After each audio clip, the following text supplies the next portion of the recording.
Bonjour Chloé, Bonjour Philippe, bienvenue dans ton podcast. merci de m'accueillir. Voilà. Je suis ravi de t'héberger aujourd'hui pour qu'on parle d'un sujet qui nous anime quand même depuis pas mal de temps et qui notamment toi t'anime avec pas mal des échanges que tu peux avoir sur le marché auprès de beaucoup de décideurs, de dirigeants et bien sûr en interne où il y a un grand support de l'équipe sur le thème. Vous avez vu le teasing que je vous fais avant d'arriver au nom. Le thème du leader responsable. C'est un nom très générique, mais qui recoupe quand même un certain nombre de concepts qui nous ont paru très intéressants à étudier, et notamment toi et l'équipe. Et donc aujourd'hui, ce qu'on voulait proposer à nos auditeurs, c'est justement que tu puisses nous détailler un petit peu les réflexions qu'on a menées, la démarche qu'on a pu avoir, et qu'est-ce que, eh bien justement, nos auditeurs peuvent en conclure par rapport à la situation de leur entreprise et par rapport aux trajectoires qui peuvent être les leurs dans le futur.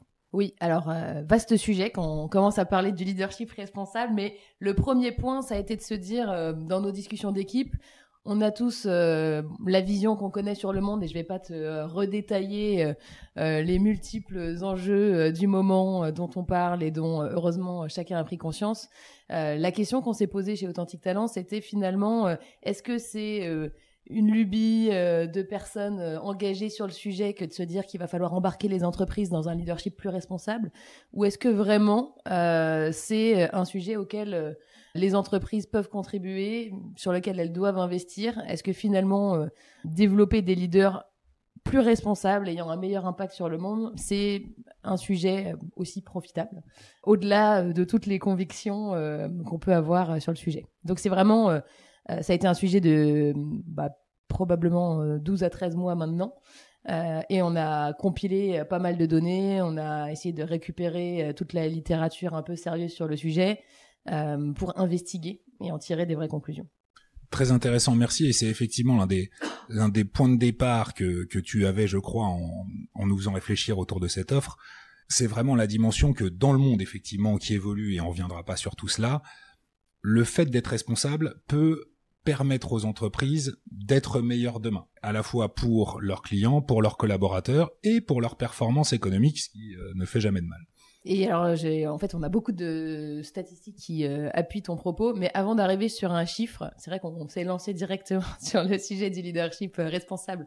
C'est un autre modèle, des modèles de leadership, on en a depuis des années, selon les modes divers et variés dans les entreprises. On va parler de choses différentes, leader empathique, leader durable. Là, on arrive sur la définition de leadership responsable, donc je voulais te proposer déjà qu'on essaye de se mettre d'accord sur de quoi on parle. Absolument. Il y a eu beaucoup de concepts qui ont été produits depuis les années 60 autour effectivement de cette dénomination de leader. On vous partagera dans les commentaires bien sûr du podcast toutes les sources qu'on a pu lire là-dessus. Ça nous paraissait important de poser une première définition qui soit la plus structurée possible, qui recoupe bien les éléments qui doivent être adressés à notre sens par justement le plus grand nombre aujourd'hui. Est-ce que tu peux nous la partager, cette définition ? Bien sûr, évidemment. En tout cas, voilà, celle sur laquelle on a fini par s'arrêter, c'est un leader responsable. C'est quelqu'un qui agit avec lucidité, éthique et courage au service d'un progrès durable, aussi bien pour l'entreprise que pour la société. Très intéressant, assez court. Une fois qu'on a cette définition-là, moi ce qui m'intéresse et ce qui j'espère intéressera nos auditeurs, c'est de se dire qu'est-ce qu'on en fait, qu'est-ce qu'on met derrière cette définition, comment est-ce qu'on va l'évaluer et comment est-ce qu'on va contribuer au développement de cette posture managériale, mais pas forcément, ça peut aussi être des contributeurs individuels comme évidemment de grands leaders. Comment est-ce que cette posture-là va justement à la fois être évaluée, être accompagnée, être développée et surtout, pourquoi est-ce que c'est si important pour les entreprises que de la développer ? Alors, il y a plusieurs parties dans la question, mais je vais démarrer par l'une d'entre elles. Oui, il faut l'évaluer, parce qu'effectivement, une fois qu'on parle d'un modèle de leadership durable, la question, c'est comment est-ce qu'on peut s'assurer que les leaders qu'on promeut, voire qu'on élit dans ce monde, incarnent bien ce modèle de leadership. Et du coup, au niveau de l'organisation, comment est-ce qu'on s'assure que les personnes qui sont aux commandes vont vraiment mettre en œuvre tous ces comportements. Donc il y a un référentiel sur lequel on a décidé de s'aligner qui est issu des travaux de Amy Edmondson, à Harvard notamment. Donc, dans le comité Inner Development Goal, ils ont fait tout un travail beaucoup plus détaillé et dont on vous donnera évidemment les sources en commentaire, mais qui va se reposer sur 5 piliers. Le premier, c'est être. Le deuxième, c'est penser. Le troisième, c'est se relier. Le quatrième, c'est collaborer. Et le cinquième, c'est agir. Ces grands piliers nous ont fait penser à pas mal de choses qu'on croise nous dans notre métier du quotidien, qui est d'accompagner les entreprises dans l'évaluation et le développement des compétences de leurs collaborateurs et futurs collaborateurs. Et ce qu'on a trouvé très intéressant effectivement dans le travail qui a été produit par les IDG, c'est cette projection par pilier, par compétence, qu'est-ce qu'elles veulent dire. Et ce que j'ai trouvé très intéressant dans le travail qu'a fait Authentic Talent, c'est d'essayer à nouveau de mettre cela en regard non pas simplement d'une idée de le monde doit être meilleur, mais de pourquoi est-ce que chaque pilier a un réel impact, et là on parle aussi d'impact économique, de trajectoire de développement des entreprises, pour justement le collaborateur, mais surtout l'entreprise. Et là-dessus, il y a de plus en plus de documentation, de chiffres qui montrent bien que avoir des leaders qui ont ces compétences-là, eh bien, cela permet d'être plus performant, plus résilient, etc. Est-ce que tu peux nous en dire 2 mots ? Alors oui, et d'ailleurs, comme j'ai envie de te citer des sources et des chiffres précis, je vais me permettre de prendre mes notes, ce sera beaucoup plus complet. Il y a des dimensions en fait au sein de ce référentiel qui nous ont pas surprises et qui étaient ce qu'intuitivement finalement on avait commencé à dessiner avant de faire tout ce travail de recueil d'informations. Donc en l'occurrence autour de être, c'est une dimension qu'on intègre beaucoup nous dans tous les référentiels de leadership. C'est vraiment tout ce sujet de la conscience de soi, être lucide sur ses propres modes de fonctionnement, force, son impact sur les autres. Et c'est ce qui fait que voilà, typiquement, on va créer beaucoup plus facilement de la sécurité dans les échanges parce qu'on est capable d'être conscient de soi. Toutes les études affichent que finalement, il y a plus de 30% de performance financière qui est générée par le fait d'avoir des leaders qui sont conscients de leur mode de fonctionnement. Donc c'est pas simplement un wish d'avoir des leaders qui réfléchissent sur eux et qui sont capables de se remettre en question, mais c'est vraiment quelque chose qui apporte de la valeur. Et notamment, parce que tu es conscient de toi, tu vas être plus conscient des biais qui s'appliquent dans tes prises de décision. Or, la prise de décision, elle a un impact forcément très majeur sur le sujet du leadership durable. En quoi est-ce que je suis conscient de l'impact, même indirect, long terme, sociétal, des décisions que je prends au niveau de l'organisation. Donc ça, c'est le premier chiffre que je trouvais intéressant au niveau de être. Tu veux et même oui ouais. D'une part c'est un grand dada chez Authentic Talent, le self-awareness, la conscience de soi, et c'est vrai qu'être conscient ça permet aussi de s'appuyer sur ses forces et de savoir quand on est bon et de dire ok ça je suis assez confiant dans ma façon de faire et savoir à quel moment je vais pouvoir justement ou devoir aller collaborer, chercher de l'info, chercher des avis divergents de manière justement à fournir à mon entreprise le meilleur pronostic, résultat, diagnostic, plutôt que croire toujours que je suis le meilleur partout et donc et que j'ai la réponse à tout. Exactement. Ouais. Donc c'est un peu effectivement, enfin c'est comme ça que je le passais, mais c'est un peu la base, le fondamental sur lequel on va rajouter du coup penser. Et penser, ça comprend tout ce qu'on met autour de la pensée critique, la pensée systémique aussi, le fait d'apprendre en continu et de continuer à se remettre en question, mais dans une logique d'acquérir des nouvelles compétences. Dans les chiffres que j'ai autour de la pensée critique, la pensée stratégique, les entreprises qui forment leurs managers à la pensée systémique, en l'occurrence, ont 60% de plus de chances de réussir leur transformation durable. Ça, c'est un chiffre du MIT 2023. Et puis peut-être un autre, les leaders dotés de compétences cognitives élevées, et notamment sur tout ce qui va être pensée analytique, capacité à discerner, avoir une vision un peu plus long terme, prennent des décisions 2 fois plus robustes en contexte de crise. Contexte de crise qu'on vit et qu'on va vivre sans vouloir être catastrophiste. En tout cas, les éléments de marché et les contextes de marché font qu'il faut être évolutif, capable de prendre en compte de nombreuses parties prenantes, de nombreuses opinions et de les traiter avec une pondération qui soit justement juste. Donc pensée systémique, pensée critique, capacité à appréhender toutes ces solutions. Ok, donc je suis conscient de moi-même, je suis capable d'appréhender une solution dans son ensemble pour en tirer justement les implications à la fois long terme et pas uniquement pour moi mais également pour mon environnement. C'est quoi les autres ? Eh ben, se relier. Alors, se relier, ça fait vraiment appel à la dimension relationnelle, le côté faire preuve d'écoute, faire preuve d'empathie, pour vraiment créer du lien avec son entourage, son écosystème, ses équipes. Et là, j'avais une statistique assez intéressante. 70% des salariés affirment qu'ils seraient plus engagés si leur manager montrait plus de reconnaissance et de compréhension. Ça, c'est une étude de Deloitte de 2024. Et puis, les cultures managériales centrées sur l'humain sont 3 fois plus propices à l'innovation sociale et à l'inclusion. Et ça, c'est une étude de HBR en 2024.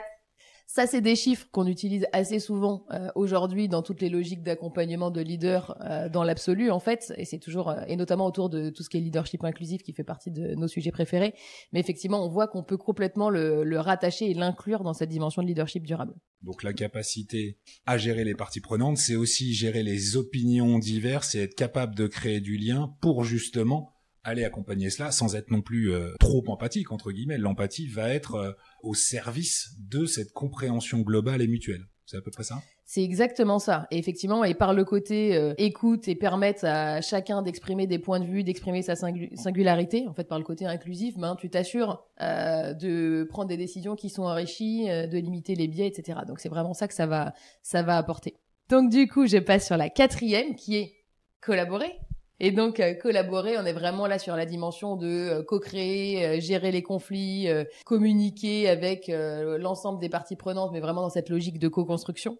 Là, en termes de chiffres, ce que je peux te partager, c'est que les organisations qui pratiquent la co-construction entre niveaux hiérarchiques enregistrent une croissance de 28% plus rapide. Ça, c'est un chiffre de McKinsey. Bon, j'imagine que ça continue d'alimenter la question du pourquoi est-ce qu'il va falloir intégrer ce type de référentiel.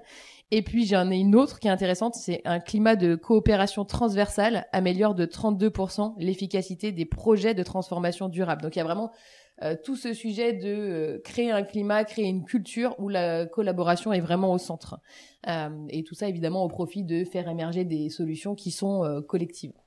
Voilà, donc là, et on salue notre collègue Juliette, qui est une grande passionnée du collaboratif dans son ensemble et de la formation justement à cette capacité à collaborer de façon réelle. C'est pas simplement je t'ai écouté et puis finalement on va faire ce que j'ai décidé. C'est vraiment co-construire des solutions qui permet une meilleure performance, qui permet plus d'innovation aussi. Le respect des parties prenantes, c'est quelque chose qui me tient à cœur. Très intéressant et des chiffres quand même impactants. Oui. Et puis la dernière, c'est agir. Et dans agir, il y a faire preuve de courage, faire preuve d'intégrité et essayer d'avoir un impact.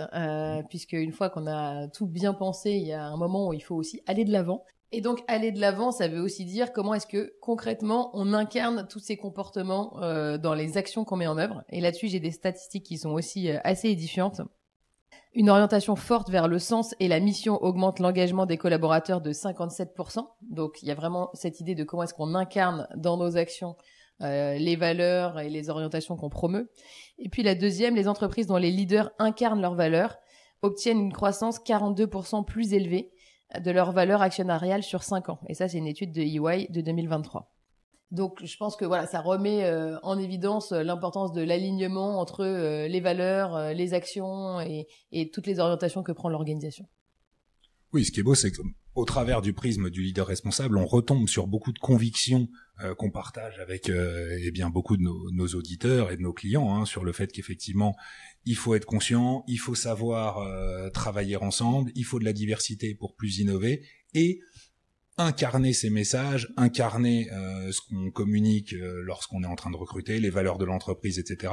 Plus c'est incarné, plus c'est performant, plus ça permet demain d'être résilient face aux aléas de marché et de progressivement prendre une place de leader sur le marché si les autres décidaient que ce ne sont pas des priorités par rapport au contexte économique ou quoi au caisse. On est bien d'accord et tu as tout à fait raison de le souligner. La dimension de résilience des organisations, là, elle va être clé. Je suis assez heureuse qu'on ait réussi à compiler quand même un certain nombre de chiffres pour montrer le fait que c'est ce qui va faire la différence pour les organisations demain, pour celles qui vont rester performantes et qui vont tout simplement rester en fait dans l'absolu, d'intégrer tous ces comportements au sein de l'organisation. Alors je sais que tu aimes beaucoup lire des études sur tout ce qui va être la psychométrie, etc., etc. Une fois qu'on s'est approprié ce modèle des Inner Development Goals, qu'on le projette comme quelque chose de potentiellement pertinent à développer au sein des collaborateurs, Qu'est-ce qu'on fait de tout ça pour toi? Alors pour moi, il y a 2 choses à faire de façon très très concrète.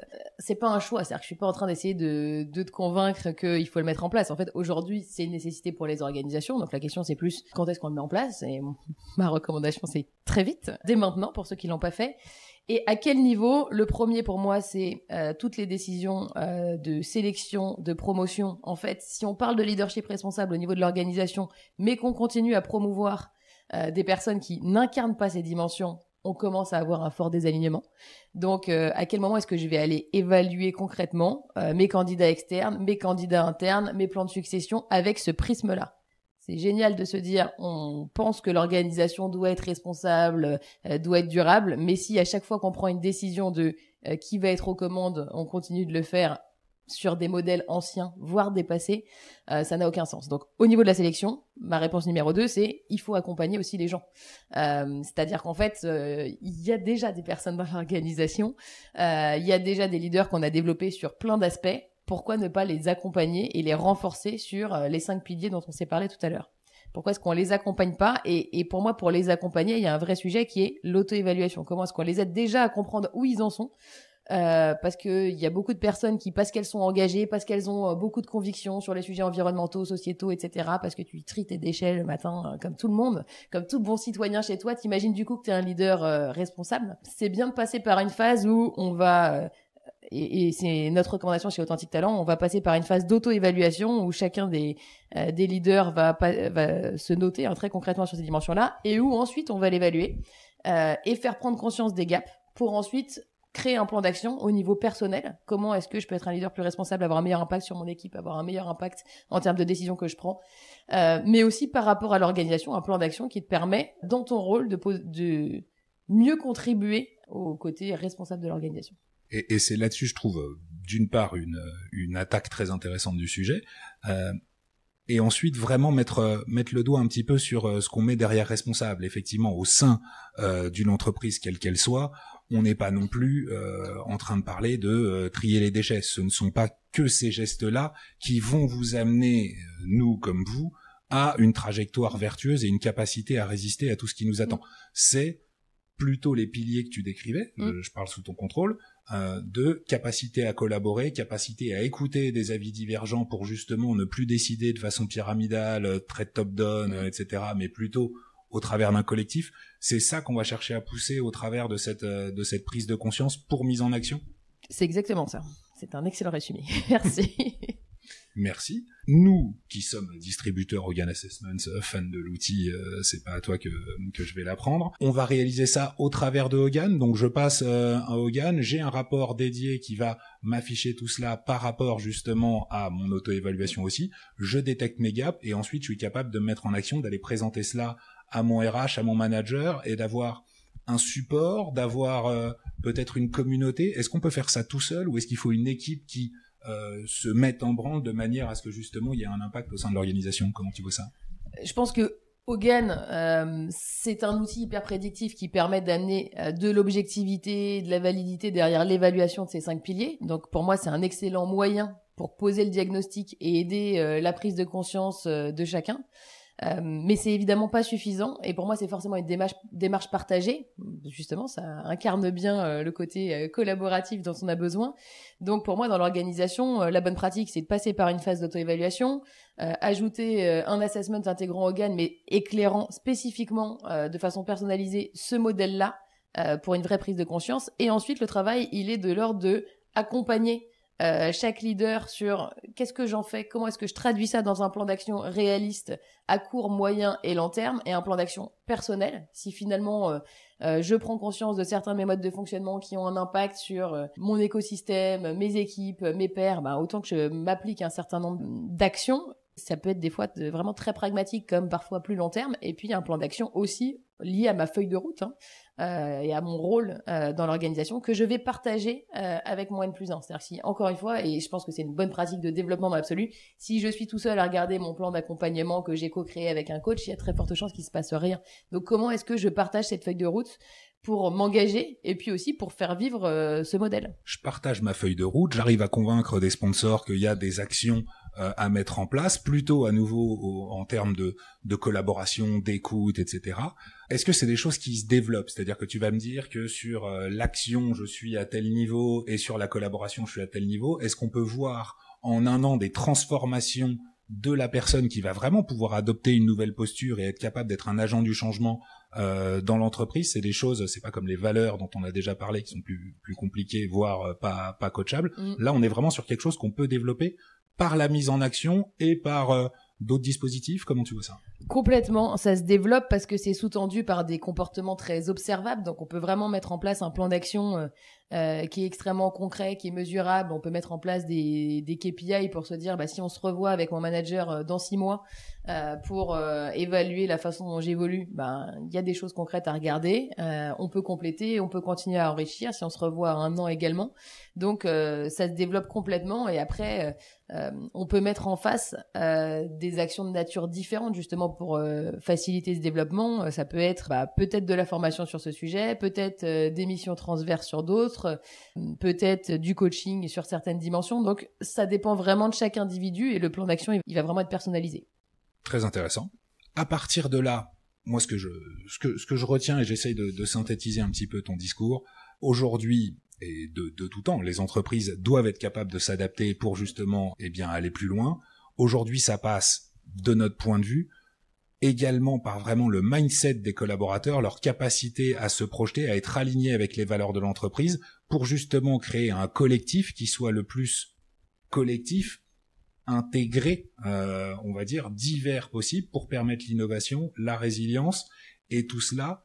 Nous, on cherche à alerter, entre guillemets, de façon positive, mais en tout cas à informer que ces choses-là peuvent être adressées au travers de ces 5 grands piliers, de cette prise de conscience, non pas que la température augmente et que les risques écologiques sont là, on en est conscient, mais que des comportements individuels dans le monde de l'entreprise, même sans parler d'écologie, de social ou de choses comme cela, vont être ce qui va permettre aux entreprises demain et aux collaborateurs demain d'être heureux d'être là, déjà, contents de se développer, voir des capacités de progression, parce que justement, mon entreprise m'accompagne dans tout cela, entend les différentes parties prenantes et les qualités de chacun, la mobilité, etc.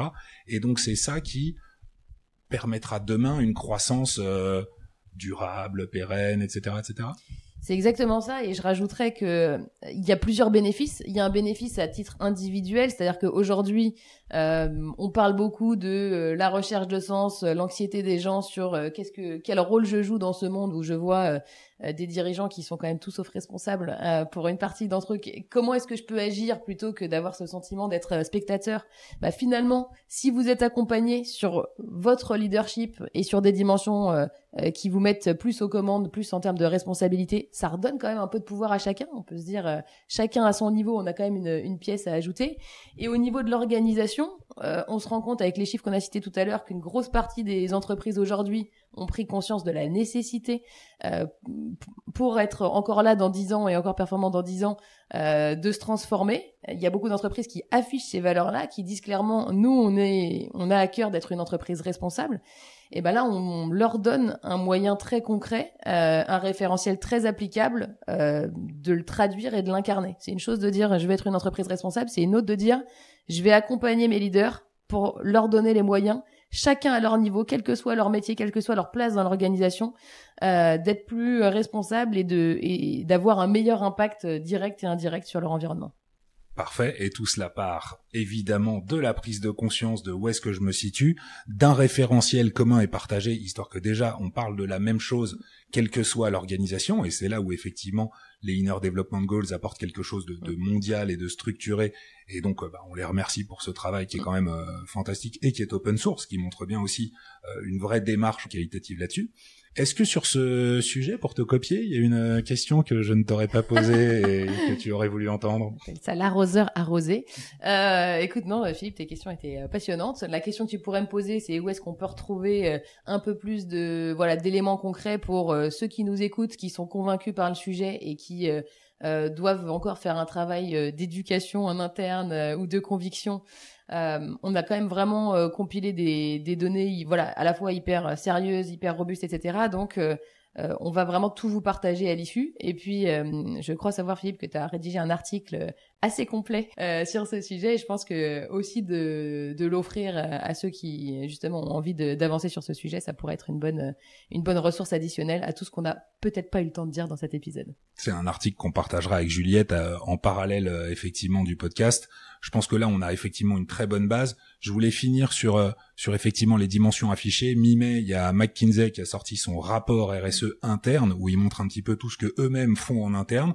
Ils produisent pas tant de résultats que cela, mais toute la démarche et la volonté d'un groupe comme celui-là qui produit ce type d'études, et généralement on s'en sert plutôt pour ça de notre côté, montre aussi que eux ne produisent pas qu'une étude pour dire c'est intéressant pour vous de le faire. Nous, on se l'applique. Et donc, je trouve que des gens comme ça, qu'on va pas taxer non plus de faire des choses pour le plaisir, montrent bien qu'il y a une réflexion globale à avoir et qu'on soit petit ou grand, il est possible d'avoir une démarche qui est saine en termes de valeurs qu'on va promouvoir au sein des équipes et que ces valeurs-là, en être conscient, vouloir les voir incarner au sein de mon entreprise, c'est un des leviers de performance de demain. Je t'ai bien résumé ? Excellente conclusion, Philippe. J'aurais pas mieux fait. Merci. Merci beaucoup de cet éclairage sur ces grands piliers des IDG. Pour peut-être aider nos auditeurs à se projeter, parce que c'est vrai qu'on est soumis à beaucoup d'injonctions écologistes, etc. Et moi, à titre personnel, je suis plutôt pour. Mais c'est vrai qu'en fonction de l'entreprise dans laquelle tu travailles, nous, on est dans le conseil, on pollue pas non plus au jour le jour extrêmement, on chauffe pas nos bureaux à 40 degrés. Voilà, on peut limiter les impressions, ce qu'on a déjà fait. Qu'est-ce qui, dans cette définition de leader responsable, est applicable à tous les contextes d'entreprise et non pas uniquement à des entreprises industrielles, Céveso, etc. Je pense que c'est un vrai distinguo à faire pour accompagner la compréhension de nos auditeurs et du monde sur le fait que la responsabilité n'est pas qu'une responsabilité écologique, mais vient bien s'appuyer sur les piliers que tu viens de nous détailler. Ouais, c'est hyper intéressant comme question parce qu'on peut avoir l'impression quand on parle de leadership responsable qu'il y a seulement certains métiers même, tu vois. Donc si je suis pas directeur de la RSE dans une entreprise qui a un énorme impact environnemental, finalement tout votre modèle ne m'intéresse pas. En fait, de façon très très concrète, alors je vais pas te donner un exemple sur les 5 parce que ce serait lourd, mais de façon très très concrète, tu vois, quel que soit ton job dans l'organisation, le fait de travailler sur le pilier se relier, donc ça veut dire de vraiment interagir de façon positive avec les autres, d'apprendre à écouter, à faire preuve d'empathie vis-à-vis des gens que t'encadres dans ton équipe ou vis-à-vis de tes partenaires, de tout ton écosystème, ça va avoir un impact positif sur eux, ça va avoir c'est quel type de climat, de culture tu leur offres dans la collaboration, le fait de les intégrer derrière, et en fait c'est assez lié, mais du coup le fait de créer un climat propice à ce qu'ils te proposent des idées, à ce qu'ils soient dans une posture de co-construction, en fait le fait d'écouter vraiment leur avis, de vraiment le solliciter, de pas prendre tes décisions tout seul dans ton coin, ça va amener des décisions avec beaucoup moins de silos, avec beaucoup moins de biais. Donc finalement, quel que soit ton rôle, quelle que soit ton organisation, le fait de développer tes comportements autour de ces deux piliers, se relier et collaborer, ça va avoir un impact durable sur ton écosystème. Est-ce qu'on parle pas du coup quasiment d'un modèle de leadership qui devrait être une base aux différents modèles de leadership ensuite que bien sûr nos clients et les entreprises créent avec ou sans nous, mais en tout cas projettent de façon dédiée pour eux. Il y aurait, un peu comme dans la pyramide de Maslow, cette base de leader responsable, c'est déjà être capable de faire tout cela pour après servir les valeurs du groupe. C'est exactement ça. Et pour moi, c'est transverse, applicable à tout le monde. Et à une époque où on accompagne quand même beaucoup d'organisations sur la définition, la redéfinition, la redéfinition de leur leadership model, en fait, tu te dis que quand tu regardes ces piliers et les différentes composantes qu'il y a derrière, puisqu'on les comprend un peu à l'oral, mais il y a plein de sous-dimensions, on est capable, de façon hyper pragmatique, d'offrir à toutes les organisations, finalement, quels que soient les métiers, une base commune d'attendus. Évidemment, après, le niveau d'exigence, il peut être différent selon là où est-ce que tu en es dans l'organisation, mais en tout cas, c'est un langage commun applicable à tous, quelle que soit l'organisation.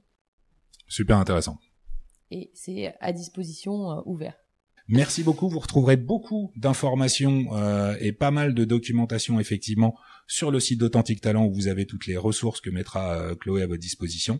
Je te remercie beaucoup pour cet épisode. Spécial dédicace à Juliette qui nous a créé tout cela, bien sûr, avec toute l'équipe en interne. J'espère que l'épisode vous aura plu. Oui, et merci effectivement parce que derrière cet épisode, il y a beaucoup de personnes chez Authentique Talent qui ont contribué à la réflexion sur ce sujet depuis pas mal de temps maintenant. Merci Chloé. Merci Philippe.